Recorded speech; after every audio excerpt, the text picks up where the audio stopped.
Hello friends, मैं हूं सुदर्शन प्रकाश और आप देख रहे हैं यूट्यूब चैनल गुरु चकाचक। दोस्तों, गुरु चकाचक चैनल हमेशा आपके लिए नई और कंप्लीट जानकारी लेकर आता रहता है और आज मैं आप सभी को ऐसे ही स्पेशल गुड न्यूज देने जा रहा हूं जो आपकी ज़िंदगी की उम्मीदों को एक नया पंख लगा देगा। साथ ही ये वीडियो आपके लिए एक कंप्लीट पैकेज होगा क्योंकि इसमें वो सभी जानकारी मौजूद होगी जो एक वैकेंसी के लिए चाहिए होती है। तो आइए अब बिना देर किए इस वीडियो को स्टार्ट करते हैं।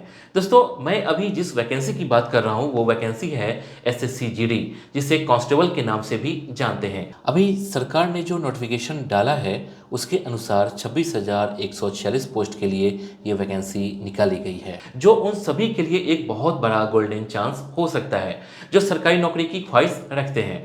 साथ ही दोस्तों, इस एक फॉर्म को भरकर आप एक साथ कई वैकेंसी के लिए सिलेक्ट हो सकते हैं, जिसमें SSF, CISF, NCB, SSB, CRPF, ITBP, BSF, Assam rifles, NIA शामिल है। इस एग्जाम को क्रैक करके आप देश की सेवा करने के साथ ही सेंट्रल एम्प्लॉय भी बन सकते हैं। इसमें सैलरी काफ़ी अच्छी होती है और क्वालिफिकेशन भी काफ़ी कम है, तो सभी तरह से ये मौका आपको चौका लगाने का है। इसलिए आप इसके लिए अभी से खुद को मेंटली तैयार कर लीजिए। तो आइए देखते हैं कि इस वीडियो में आपको क्या क्या जानकारी मिलने वाली है। जैसे एसएससी जीडी वैकेंसी क्या है, इसके लिए क्या क्वालिफिकेशन चाहिए, एज लिमिट क्या होनी चाहिए, फॉर्म कब से कब तक भरा जाएगा, इसके लिए कितनी फ़ी देनी होगी, इस वैकेंसी में कितनी सीट अवेलेबल है, इसका एग्ज़ाम पैटर्न क्या होगा, इसका सिलेबस क्या रहेगा, पेट और पीएचडी टेस्ट क्या होता है, मेडिकल टेस्ट किस तरह का होगा, सेंट्रल सिलेक्शन प्रोसेस क्या रहेगा, एनसीसी कैंडिडेट्स के लिए स्पेशल बेनिफिट्स क्या है और लास्ट में इसकी तैयारी कैसे करें। तो दोस्तों, इतने सारे पॉइंट्स को इस वीडियो में डिटेल से बताऊंगा, तो बने रहिए हमारे साथ और वीडियो को लास्ट तक देखिए। तो चलिए शुरू करते हैं अपने पहले पॉइंट से और जानते हैं एसएससी जीडी वैकेंसी क्या है। दोस्तों, आइए फॉर्म भरने से पहले एसएससी जीडी क्या है इसे समझ लेते हैं। एसएससी जीडी सामान्य हिंदी मीनिंग कर्मचारी चयन आयोग जनरल ड्यूटी होता है। इसके तहत संघीय संगठन सुरक्षा बलों की भर्ती करता है, जैसे constable, rifleman, CISF, CRPF, BSF आदि। साथ ही इन्हें salary allowance, medical benefits, other allowance और पेंशन की भी फैसिलिटीज दी जाती है। इसके बाद जानते हैं इसके लिए क्या क्वालिफिकेशन चाहिए। दोस्तों, अब बात कर लेते हैं इसके लिए फॉर्म भरने की सबसे इंपॉर्टेंट पार्ट क्वालिफिकेशन की। तो दोस्तों, इसके लिए आपको केवल मैट्रिक यानी कि 10th पास होना चाहिए। मतलब जो 10वीं पास है वो सभी इस एसएससी जीडी का फॉर्म भर सकते हैं। इसके बाद जानते हैं एज लिमिट क्या होनी चाहिए। दोस्तों, एसएससी जीडी के लिए आपकी एज 18 से 23 साल के बीच होनी चाहिए। वहीं सरकारी नियम के अनुसार उम्र सीमा में आरक्षण भी दिया गया है, जैसे एससी एसटी को 5 साल, ओबीसी को 3 साल, एक्स सर्विसमैन को 3 साल और 1984 के विक्टिम्स को जनरल के लिए 5 साल, ओबीसी के लिए 8 साल और एससी एसटी को 10 वर्ष की छूट दी गई है। ओके, इसके बाद जानते हैं फॉर्म कब से कब तक भरा जाएगा। दोस्तों, इस फॉर्म को 24 नवंबर से भरा जा रहा है और इसका लास्ट डेट 31 दिसंबर तक रहेगा।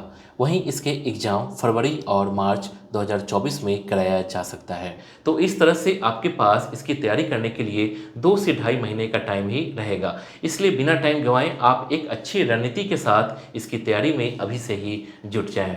इसके बाद जानते हैं इसके लिए कितनी फ़ी देनी होगी। दोस्तों, अब बात कर लेते हैं इस फॉर्म को भरने के लिए लगने वाली फ़ी की। तो आपको ये फॉर्म ऑनलाइन ही भरना होगा, जिसके लिए एप्लीकेशन फ़ी 100 रुपीज़ है। वहीं महिला, एससी एसटी और एक्स सर्विसमैन को इसके लिए कोई फ़ी नहीं देनी होगी। मतलब इनके लिए फ़ी में पूरी तरह से छूट दी गई है। इसके बाद जानते हैं किस वैकेंसी में कितनी सीट अवेलेबल है। दोस्तों, इस एग्ज़ाम की एक बहुत बड़ी खूबी यह है कि बस एक पेपर देकर आप कई वैकेंसी के लिए सिलेक्ट हो सकते हैं। मतलब बीएसएफ में 6174 सीट, सीआईएसएफ में 11,025 सीट, सीआरपीएफ में 3337 सीट, एसएसबी में 635 सीट, आईटीबीपी में 3189 सीट, असम राइफल्स में 1490 सीट, तो वहीं एसएसएफ में 296 सीट है। इसके बाद जानते हैं इसका एग्जाम पैटर्न क्या होगा। दोस्तों, आइए अब इसके एग्जाम पैटर्न को समझ लेते हैं। एग्जाम में सबसे पहले आपको रिटन एग्जाम से गुजरना होगा, जो कि ऑनलाइन ही लिया जाएगा। उसके बाद पेट मतलब फिजिकली एफिशिएंसी टेस्ट और पीएचटी मतलब फिजिकल स्टैंडर्ड टेस्ट होगा, जिसे क्लियर करने के बाद मेडिकल टेस्ट और फिर डॉक्यूमेंट वेरिफिकेशन के लिए बुलाया जाएगा। इन्हीं टेस्ट के आधार पर कैंडिडेट्स का फाइनल सिलेक्शन हो पाएगा। रिटन एग्ज़ाम की बात करें तो यह एग्ज़ाम कंप्यूटर बेस्ड एग्जामिनेशन है, मतलब सीबीई होगा, जिसमें आपसे 80 क्वेश्चन पूछे जाएंगे। हर क्वेश्चन 2 नंबर का होगा और गलत आंसर पर नेगेटिव मार्किंग की भी व्यवस्था की गई है। वहीं आपके रिटन में 4 सेक्शन होंगे। पहला सेक्शन जनरल इंटेलिजेंस और रीजनिंग, जिसमें 20 क्वेश्चन होंगे और ये मैक्सिमम 40 मार्क्स का होगा। दूसरा section general knowledge and general awareness, तीसरा एलिमेंट्री मैथमेटिक्स और चौथा इंग्लिश हिंदी से रहेगा।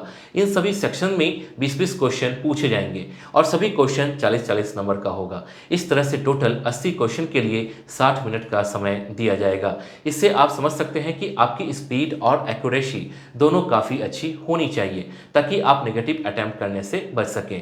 दोस्तों ध्यान दीजिए कि रिटन एग्जाम के सभी क्वेश्चन इंग्लिश और हिंदी में रहेंगे और गलत आंसर के लिए 1/4 नेगेटिव मार्किंग की जाएगी। इसके बाद जानते हैं इसका सिलेबस क्या रहेगा। दोस्तों अब रिटन एग्जाम के लिए पूछे जाने वाले सिलेबस की बात कर लेते हैं। जैसा कि नोटिफिकेशन में क्लियर कर दिया गया है कि इसका एग्जाम 10th बेस्ड होगा।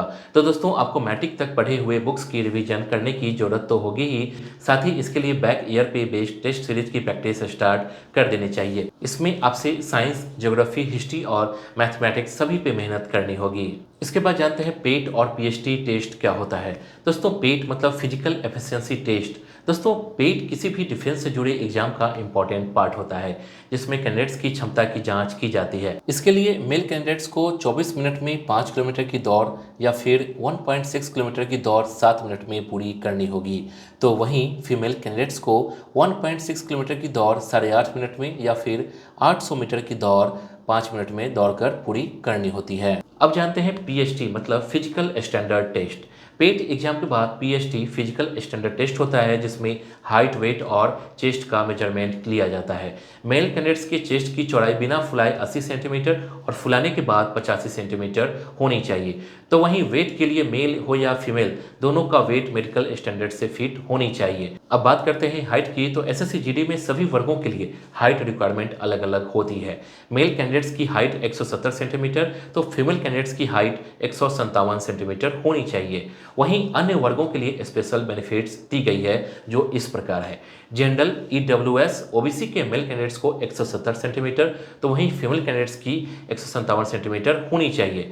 एसटी के मेल कैंडिडेट्स को 162.5 सेंटीमीटर तो वहीं फीमेल कैंडिडेट्स को 150 सेंटीमीटर होनी चाहिए। एसटी नॉर्थ ईस्ट स्टेट के मेल कैंडिडेट्स को 157 सेंटीमीटर तो वहीं फीमेल कैंडिडेट्स को 147.5 सेंटीमीटर होनी चाहिए। ST left wing extremist affected district के मेल कैंडिडेट्स को 160 सेंटीमीटर तो वहीं फीमेल कैंडिडेट्स को 147.5 सेंटीमीटर होनी चाहिए।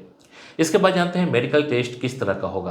दोस्तों एसएससी जीडी कैंडिडेट्स का मेडिकल टेस्ट सीएपीएफ द्वारा बनी मेडिकल टीम लेती है, जिसमें इनकी आंखों और फिजिकल फिटनेस का मेडिकल टेस्ट बड़ी बारीकी से लिया जाता है, तभी किसी का सिलेक्शन प्रोसेस आगे बढ़ता है। ओके, इसके बाद जानते हैं सेंटर सिलेक्शन प्रोसेस क्या रहेगा। दोस्तों एसएससी जीडी के इस वैकेंसी के लिए फॉर्म भरते टाइम आपको सेंटर सिलेक्ट करने का मौका दिया जाएगा, जिसमें आप सेंटर रीजन वाइज सेलेक्ट कर सकते हैं। इसमें 3 सिटी का ऑप्शन आपको चूज करने को दिया जाएगा। ठीक है, इसके बाद जानते हैं एनसीसी कैंडिडेट्स के लिए स्पेशल बेनिफिट्स क्या है। दोस्तों एनसीसी करने वाले सभी कैंडिडेट्स को इस वैकेंसी में काफ़ी ज़्यादा बेनिफिट्स दिया गया है। एनसीसी में 3 तरह के सर्टिफिकेट दिए जाते हैं, ए, बी और सी। इन सभी कैटेगरी को एग्जाम के फाइनल नंबर में ग्रेस दे दिया जाता है, जिसमें ये एनसीसी वालों का सिलेक्शन आसान कर देता है। एनसीसी वालों को टोटल नंबर में 5 से 3% तक का ग्रेस दिया जाता है। इसके बाद जानते हैं लास्ट में एसएससी जीडी एग्जाम की तैयारी कैसे करें। दोस्तों जैसा कि ये क्लियर है कि इसका एग्जाम 10th बेस्ड होगा, तो सबसे पहले आपको 10th के बुक को रिवाइज कर लेना होगा। आजकल इसके लिए NCERT based summary notes market में उपलब्ध हैं। वहीं रीजनिंग और मैथ्स के लिए आपको ऑनलाइन टेस्ट सीरीज ज्वाइन करना चाहिए, ताकि आप अपने टाइम और एक्यूरेसी को मेंटेन करने का प्रैक्टिस अच्छे से हो जाए। साथ ही आप लास्ट 6 मंथ का करंट अफेयर्स मैगजीन जरूर पढ़ लें। अगर आपने इन सभी टिप्स पे 2 महीने दे दिया तो आपकी सफलता को कोई नहीं रोक सकता है। तो दोस्तों आशा करता हूं कि आपको मेरी यह जानकारी अच्छी लगी होगी। इस टॉपिक से जुड़े अगर कोई सवाल हैं तो आप मुझे कमेंट बॉक्स में पूछ सकते हैं। इसी के साथ ही आप इस वीडियो को लाइक और चैनल को सब्सक्राइब करना ना भूलें। Thank you.